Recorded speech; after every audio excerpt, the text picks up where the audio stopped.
The COVID-19 pandemic is a crisis like no other. It has spread exponentially across the world and has created profound uncertainty and extreme volatility. It has directly and indirectly affected millions of people across the world. The long-term effect is still to come and it is anticipated to be substantial. The disaster impacts each demographic of the society equally. However, the preparedness, recovery, and support of each demographic group are unequal. The threat of disasters and the impact of climate change are amongst all, affecting children and youth. Let us hear today from the region's children and youth the impact of COVID-19 on them. Hi everyone, my name is Randall Kuyok and I'm 24 years old. I am an indigenous youth leader from the Philippines and I live in Baguio City in a region called Cordillera. Cordillera is from the northern Philippines where most of the inhabitants are indigenous peoples. We are collectively called as Igorots. So the first question here is all about children and youth access to information about the COVID-19 pandemic. We do have, as youth and children, we do have enough access to information since everybody now is on social media and they're connected to the internet. So pretty much everything is available on the internet these days. And on emotional responses, I think what worries the children and the youth most this time is their studies and the assistance, the access to significant and particular assistance when it comes to studies, education, especially now that the mode of education has shifted to digital and modular learning. Education impacts, as I just mentioned about that. So since most students are now studying at home, they take online classes, and for some, they work on their modules. So some of the children and youth have voiced out their concerns about not getting enough assistance or educational assistance and guidance with their studies. And one of the ongoing campaigns of the biggest or the widest youth alliance here in the Philippines is the safe and gradual resumption of classes, since because of the pandemic and its health impacts like cabin fever, these compounded problems or issues have led to some students having mental health issues. Some have worsened, and this has even led to incidents of suicide. So aside from mental health issues, of course, there is also the problem about access to resources like food, medicine. So that's one aspect of health or health impact of the COVID-19. Hello, my name is Vân and I'm 22 years old. I live in Vinh City, Nghệ An province of Vietnam. And to brief for about my local area, my city record a low number of cases positive with COVID-19. First of all, what do children and young people know about the COVID-19 pandemic, and do you think that they are provided with the information they need to keep themselves and the community safe? So in Vietnam, we have a good access to information about the pandemic through the social media, through television broadcasting, and we are educated to have some kind of measures to keep ourselves and our beloved people, friends, and other strangers safe during the pandemic. Yeah, and there are also the joy of some doctors and nurses in such Facebook group to support the people with more information. So the next question is, how has the COVID-19 affect access to education or quality of education?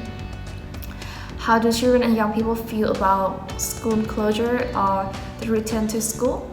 How they cope with or adapt to school closure or remote learning, and what their school community doing to stop the spread of COVID-19. So actually,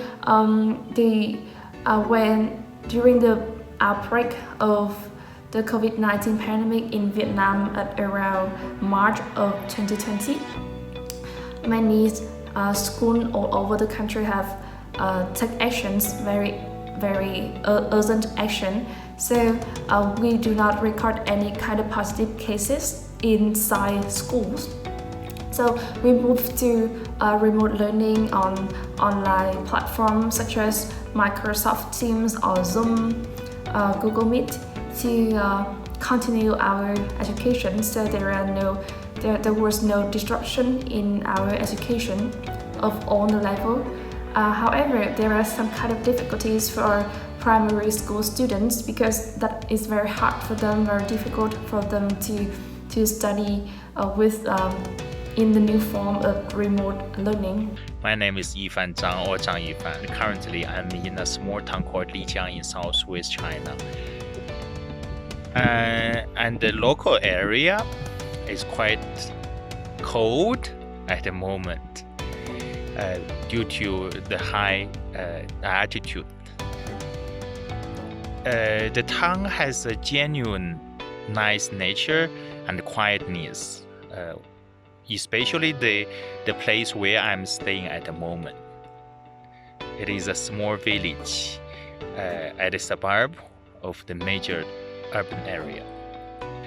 I believe the children, the young people here understand the COVID-19 pandemic quite well because their parents, their schools, or the whole society put a very strong emphasis on the pandemic issues. So even they are at very young ages, they understand the pandemics very well.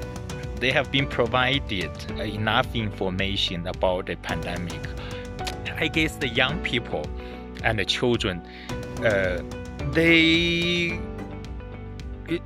sensed and they felt the subtle and obvious changes before and after the pandemics, because the lifestyles of so many people have been dramatically changed. Yeah, I do believe the COVID-19 affected the education quality and the accessibility quite a lot, especially last year in 2020. Most of the children they learn their courses through virtual platforms, which never experienced in the past in such a big scale. This year, many of them return to their institutions to receive face-to-face or in-person education with their teachers and classmates, but still under quite restricted regulations. I do think COVID-19 pandemic affected the social and family relationships of children and young people. In terms of social relationships of children and young people, we can imagine, especially last year in 2020, due to the school closures, many of them stayed at home, then they got separated from their schooling systems, the social activities, and their play with their classmates and their friends. And those brought certain distances from those children and youth with the real society, and it needs more time to recompensate. This question is equally important. What else would children and young people like people to know about their experiences of the pandemic, the climate crisis, hazards, and disasters, and disaster risk reduction? To be honest, perhaps I don't know the overall situations all over the world, but as far as I know, through my limited observations, the children and young people here, they received little education on those issues. So I